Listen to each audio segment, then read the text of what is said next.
Hey everyone. Today I am gonna be doing some tests on these new fine liner I got. So I bought these. They're kind of like gel pens, ink pens from Temu. I believe it's called Temu, according to the advertising. This pack of 12 costs approximately $8 Canadian. And I also bought some metallic watercolor. This looks like a makeup kit, but it's these are metallic watercolor palette, I guess. They're very small. This is another $8. I think I want to see what this looks like. I feel like this is just metallic pigments on on the surface, anyways. So yeah, we're gonna test it on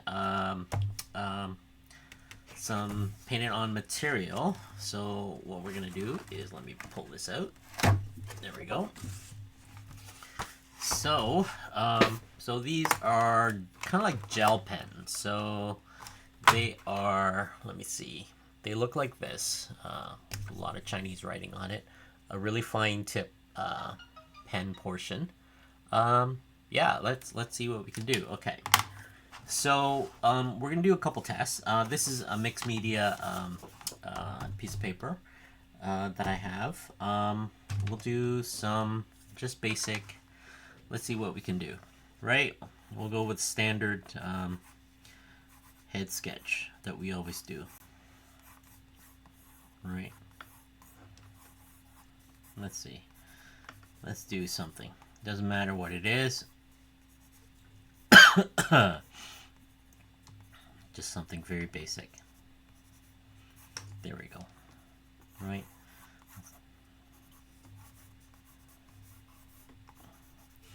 Alright. So, the pen itself, it's 0.35 millimeter, pack of 12, right? I believe it's a gel pen. It's like, I love the fine tip compared to something like my Micron, right? My Micron, this is a 0.1 tip. So you can see.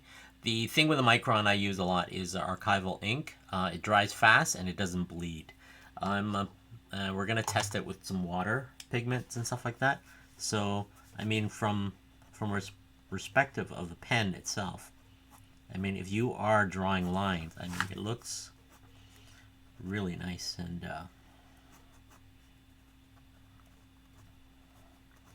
just making this up as I go along. Not sure what I'm drawing.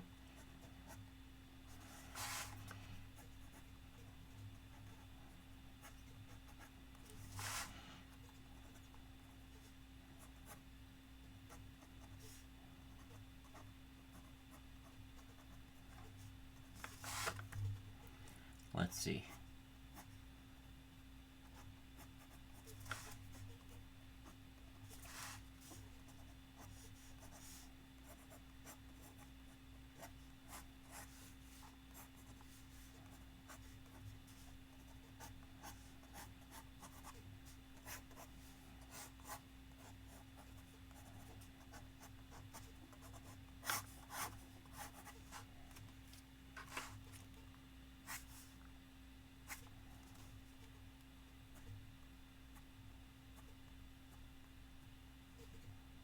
I mean, it's pretty smooth.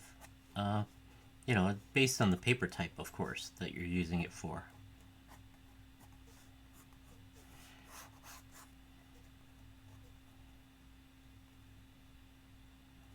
I mean, if you're doing like a lot of fine lines, I think these are great. So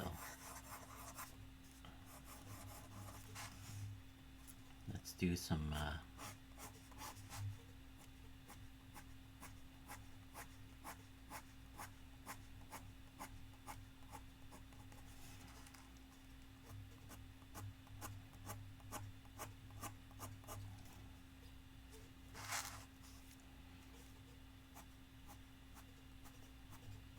I mean, I can get really, really close to the it's kind of neat. Okay.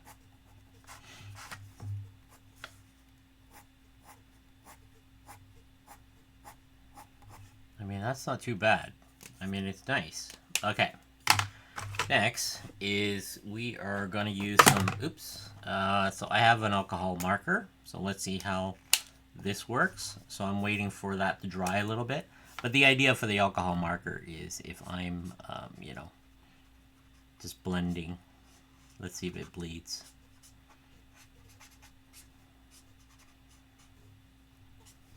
Right. So if I do this, if the ink is dry, look at that, it's archival. So that's not too bad. Let's see if I let's do some. So I'm doing some thicker.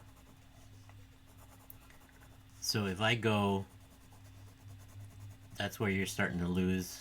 So you do really need to be almost 90 degrees, but that's not too bad. Do some hatching.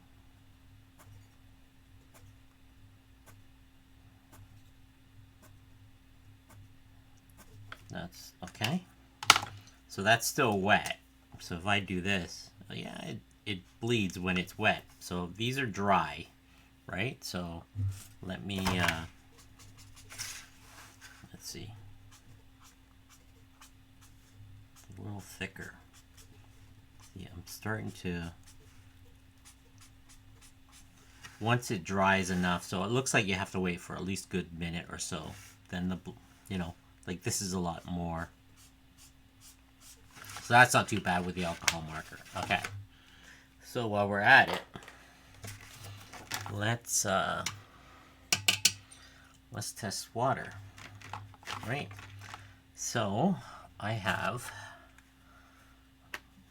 so these are metallic, right? Let's go with this red. How much is that?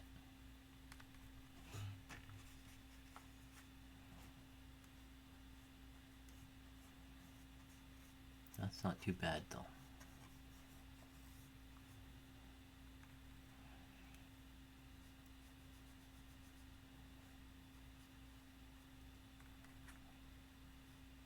It's just watercolor, so.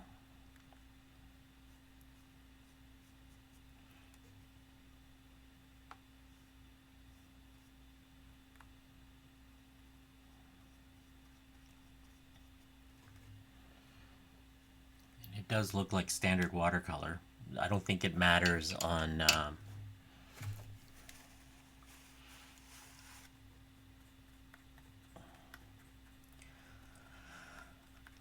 this is metallic, so the only way I can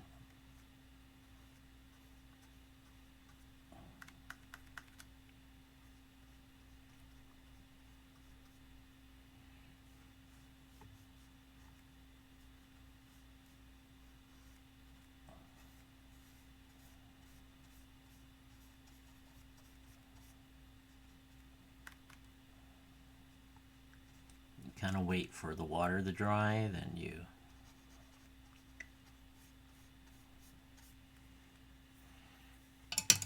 all right. So according to what I can see, it's not too bad here.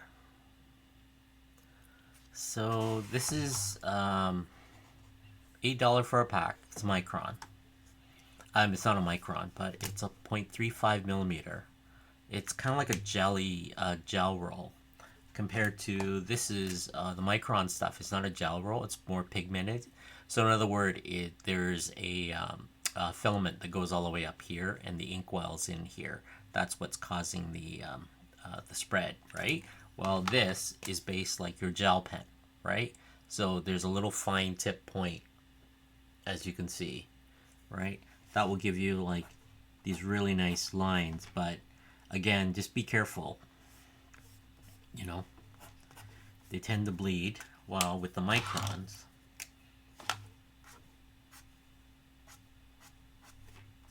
they'll bleed too, but if you, I feel like, see, it's pretty quick. archival ink.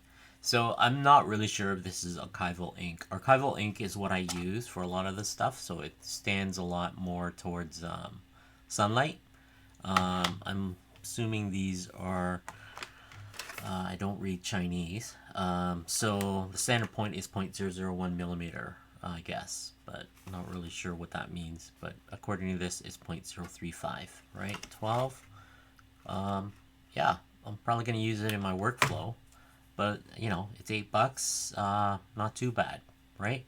I'll put a link in the description, and that way if you guys want to grab it, you guys are welcome to grab it.